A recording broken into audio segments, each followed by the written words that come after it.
नमस्कार दोस्तों। बहुत बुद्धिमान लोग, बहुत बड़े बड़े लोग कभी कभी ऐसा कह देते हैं कि इतिहास तो झूठा है, इतिहास को क्यों पढ़ें, इतिहास को नहीं पढ़ना चाहिए। और ऐसा जब वो बोलते हैं तो ऐसा वो क्यों बोलते हैं?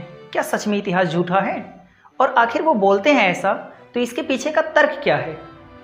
इसको समझना है तो ऐसे समझिए कि दुनिया में जितने भी लोग हैं, कोई भी हो, तो प्रत्येक मनुष्य के जीवन में 3 तरह की बातें होती हैं। पहली, हर मनुष्य के जीवन में ऐसी बातें होती हैं जिसको वो प्रत्येक मनुष्य को बताना चाहता है, हल्ला कर देना चाहता है, यानी कि न्यूज़पेपर पर लिखवा देगा, सिक्के चलवा देगा, अभिलेख लिखवा देगा, बहुत सारे तरीके से वो सबको बताना चाहता है। जैसे कोई मनुष्य ने जो डिग्री हासिल की आज के ज़माने के हिसाब से, तो वो सबको बताना चाहता है कि मैंने इतनी पढ़ाई कर रखी है, इतना मेरा रुतबा है। पुराने ज़माने में लोग अभिलेख लिखवा देते थे, सिक्के चलवा देते थे। जो अच्छी बातें हैं जिससे किसी व्यक्ति का मूल्यांकन अच्छा हो जाए, ऐसी बातों को मनुष्य ज़बरदस्ती या वैसे भी लोग नहीं जानना चाहते, फिर भी वो सबको बताना चाहता है। यानी प्रत्येक व्यक्ति के बारे में ऐसी बहुत सारी बातें होती हैं जो पूरा समाज जानता है, सब जानते हैं। और प्रत्येक मनुष्य में दूसरी तरह की बातें भी होती हैं। वो दूसरी तरह की बातें ऐसी हैं जो केवल मनुष्य के आसपास के जो खास लोग हैं, केवल वही जानते हैं। ऐसी बातें होती हैं जैसे आज के ज़माने के हिसाब से देखें तो जैसे कोई व्यक्ति है, उसका कहीं अफेयर चल रहा है, तो उन सब बातों को वो अपने पक्के वाले दोस्तों को, वो अलग बात है कि दोस्त के भी दोस्त होते हैं, अंत में फैल जाता है, लेकिन वो केवल कुछ खास लोगों को बताकर रखना चाहता है। वो नहीं चाहता कि बाकी लोग जान पाएँ या काफ़ी लोग जान पाएँ। तो मनुष्य के जीवन में ऐसी भी बहुत सारी बातें होती हैं जो केवल उसके बहुत खास लोग जानते हैं, उसके परिवार के लोग जानेंगे, ऐसी बातें होती हैं। और तीसरी, मनुष्य की वह बातें जो केवल वो जानता है और वो चाहता है कि दुनिया में कोई और दूसरा ना जान पाए। वो अपने उस बात को किसी को नहीं बताना चाहता। और वह बातें केवल वही बातें होती हैं जो मनुष्य अगर बता दे तो उसका मूल्यांकन शायद गड़बड़ हो जाएगा, खराब हो जाएगा। यानी कि उसकी जो छवि है वो बिगड़ जाएगी, उसका इमेज बिगड़ जाएगा। अगर इमेज अच्छा होता तब तो वो अपने आप बताता, लेकिन चूंकि उसका इमेज बिगड़ जाएगा, उसका छवि खराब हो जाएगा, उसका मूल्यांकन बिगड़ जाएगा, इसी वजह से वो छुपा कर रखा है। और प्रत्येक मनुष्य के जीवन में अंदाजा लगाया जाता है, अंदाजा कि ये सच है कि प्रत्येक मनुष्य के जीवन में ऐसी बहुत सारी बातें होती हैं, 2-4 तो होती ही हैं, जो मनुष्य किसी को नहीं बताता। पूरे जीवन वो मर जाएगा लेकिन फिर भी नहीं बताएगा। और ऐसी बातें कोई नहीं जान पाता। अब सोचिए आप, इतिहास क्या है? इतिहास क्या है? इतिहास बीते हुए समय में जितनी भी घटनाएं घटी, उन महत्वपूर्ण घटनाओं का संकलन है। और इतिहास जब भी हम पढ़ते हैं तो किसी व्यक्ति के इर्द गिर्द, यानी किसी व्यक्ति के जीवन से संबंध जोड़कर इतिहास की सारी घटनाएं पढ़ते हैं हम लोग।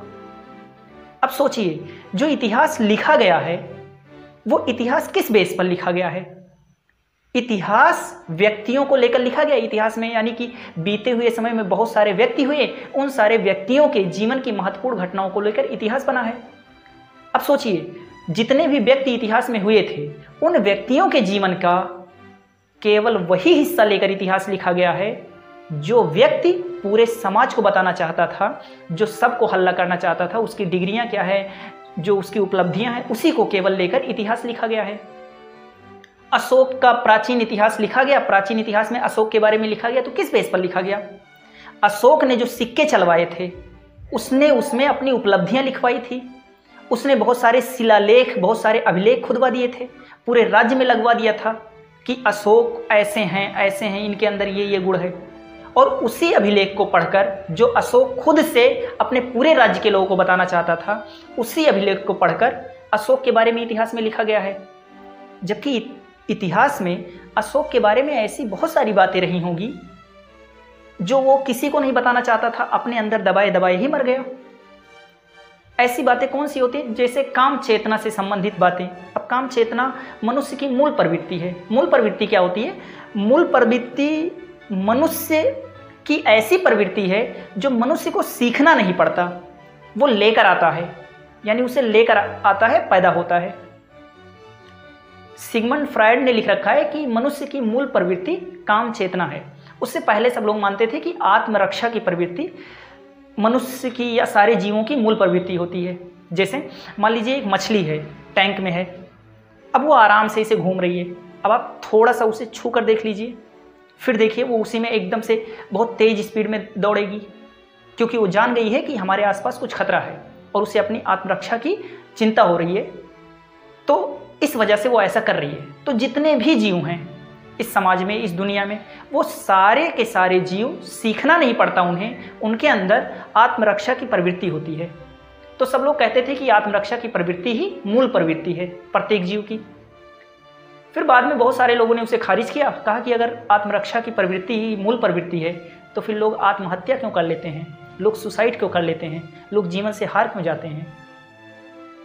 फिर बाद में बहुत सारे तर्क देकर बताया गया कि काम चेतना की प्रवृत्ति मूल प्रवृत्ति है, और अगर काम चेतना की प्रवृत्ति मूल प्रवृत्ति है तो प्रत्येक व्यक्ति जिसको आप बहुत आदर्श मानते हैं, अगर उसके बारे में ऐसा कह दिया जाए कि वो भी कभी काम से ग्रसित हुए थे और किसी ऐसे व्यक्ति से जिसको कहने से पूरा समाज हावी हो जाएगा, तो शायद बहुत खराब लगेगा, सबको खराब लगेगा।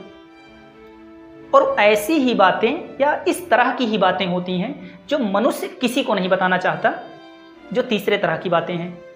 और मनुष्य की जब इस प्रकार की बातें छुपी ही रह गई, किसी को नहीं पता, तो फिर इतिहास जितना लिखा गया है वो सही कैसे है? क्योंकि इतिहास तो केवल उन बातों को लेकर लिखा गया जो मनुष्य यानी जितने भी लोग इतिहास में हुए थे वो सबको बताना चाहते थे, केवल उसी को लेकर लिखा गया, जबकि उनके बारे में बहुत सारी बातें थी जो किसी को पता ही नहीं। तो इस वजह से जो इंटेलेक्चुअल हैं, जो बहुत पढ़े लिखे लोग हैं, वो कभी कभी अक्सर ऐसा कह देते हैं कि जो इतिहास है वो तो झूठा है, वो तो ख़राब है, क्योंकि उससे किसी व्यक्ति का जो मूल्यांकन होता है वो बहुत अजीब टाइप का होता है, जो बाहरी लोग किए हैं केवल बस। तो इस वजह से ऐसा कहते हैं।